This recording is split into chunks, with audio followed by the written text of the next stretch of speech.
اس وقت ماہر قانون اظہر صدیق صاحب ہمارے ساتھ لائن پر موجود ہیں۔ اظہر صاحب بہت شکریہ آپ کے وقت کا۔ یہ بتائے گا کیا کسی کو بھی اس طرح ایئرپورٹ پر روکا جا سکتا ہے؟ یہ کون سا قانون ہے؟ کس نے روکا ہے؟ کچھ پتہ نہیں، کیا کہیں گے آپ اس حوالے سے؟ سیدھی سی بات سے یہ حب سے بھیجا ہے، اغوا کر رہا ہے۔ آپ اس طرح کے آدمی کی ریسٹرکشن جو آپ پاس ایک طریقہ کار ہے وہ ہے ای سی ایل میں نام کوئی نہیں ہے، نہ پی این ای ایل میں نام ہے، تو اس طرح روکنا جو ہے یہ بنیادی حقوق کے خلاف ورزی ہے۔ اور اگر دیکھا جائے تو آرٹیکل 8 کے تحت جو وائڈ ہے یہ ایکسپلائٹیشن ہے، آرٹیکل 15، 16، 17 کی خلاف ورزی ہے، آرٹیکل 4 اور 5 کی وائلیشن ہے۔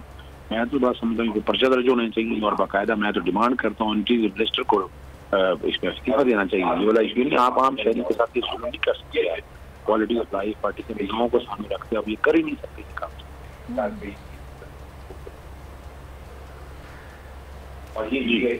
بالکل قانون کی خلاف ورزی کی جا رہی ہے اور انہیں حبس بیجا میں رکھا گیا ہے۔ اب تک یہ پتہ نہیں چل سکا کہ وہ کہاں پر ہیں، انہیں کیوں روکا گیا ہے، ان پر کیا کیس ہے، اور اگر کوئی کیس نہیں ہے تو پھر ان کے ساتھ ایسا کیوں کیا جا رہا ہے۔ اظہر صدیق ایڈوکیٹ صاحب آپ سے یہ بھی جاننا چاہیں گے کہ محترمہ عائشہ صاحبہ کی جو والدہ ہیں وہ دبئی میں بیمار ہیں، انہیں ایئرپورٹ پر روک لیا گیا، بچے اہل خانہ گھر میں پریشان ہیں، کیا کسی بھی شہری کو اس طرح سے ہراساں کیا جا سکتا ہے؟ اس بارے میں قانون کیا کہتا ہے؟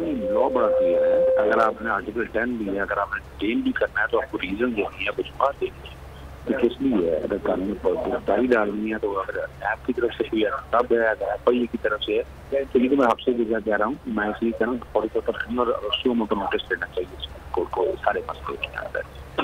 اظہر صاحب ایسا لگ رہا ہے جو انسانی حقوق ہیں وہ معطل ہوئے ہوئے اس وقت ملک میں۔ دیکھیں یہاں جو کہ یہاں پاکستان میں آپ کو پتہ ہے مجھے سرکاری کو ایک طرح سے نہ پایا پی ڈی ایم نے آئین کو بنایا اس پہ عامل رحمت ہو رہا ہے، فاشزم یہاں چل رہی ہے، یہاں بنیادی حق معطل کر دیے گئے ہیں، ظلم ہو رہا ہے پاکستان کے اندر اور پوری دنیا میں ٹھٹا اور مذاق اٹھ رہا ہے۔ یہ سوچنا پڑے گا کہ کل انر بھی فیس کرنا ہے، عدالتیں ہماری اب یہی کہہ رہی ہیں آج کر رہے ہیں کل ان کو بھگتنا پڑے گا۔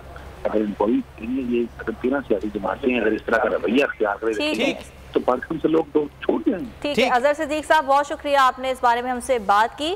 صحافت کے خلاف ظلم جاری، بول کے 3 فیملی ممبرز اغوا۔ 4 روز پہلے بول کے فائننس مینیجر محمد مالک کی رہائش گاہ کی بجلی بند کر کے حملہ کیا گیا، گھر والوں کو ہراساں کر کے محمد مالک کو اغوا کر لیا گیا۔ ٹھیک اسی وقت بول پلاننگ اینڈ ڈیولپمنٹ کے ہیڈ عدیل زبیری کی رہائش گاہ پر نامعلوم افراد نے حملہ کیا اور عدیل زبیری کو اغوا کر لیا گیا۔ بول نے پولیس اور ایف آئی اے سے متعدد بار رابطہ کیا جس کے ثبوت بول کے پاس موجود ہیں۔ 40 سے زائد روز گزر جانے کے باوجود تاحال بول کے مارکیٹنگ ہیڈ آکاش رام کا کچھ اتا پتا نہیں۔ آکاش کی والدہ شدت غم سے نڈھال ہیں۔ کو چیئرمین بول نیوز شعیب احمد شیخ کا گھر عدالتی احکامات کے باوجود گرا دیا گیا۔ رات گئے بول ہیڈ آفس کراچی پر پولیس نے غیر قانونی طور پر چھاپا مارا، صحافیوں کو ہراساں کیا گیا، گارڈز کو گولی مارنے کی دھمکی دی۔ شعیب احمد شیخ کی رہائش گاہ پر بھی پولیس نے غیر قانونی چھاپا مارا۔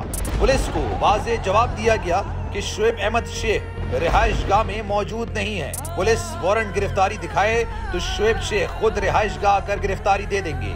بول کی عوام سے اس مشکل وقت میں دعاؤں کی اپیل۔ سبسکرائب کریں اور بیل دبائیں تاکہ کوئی خبر رہ نہ جائے۔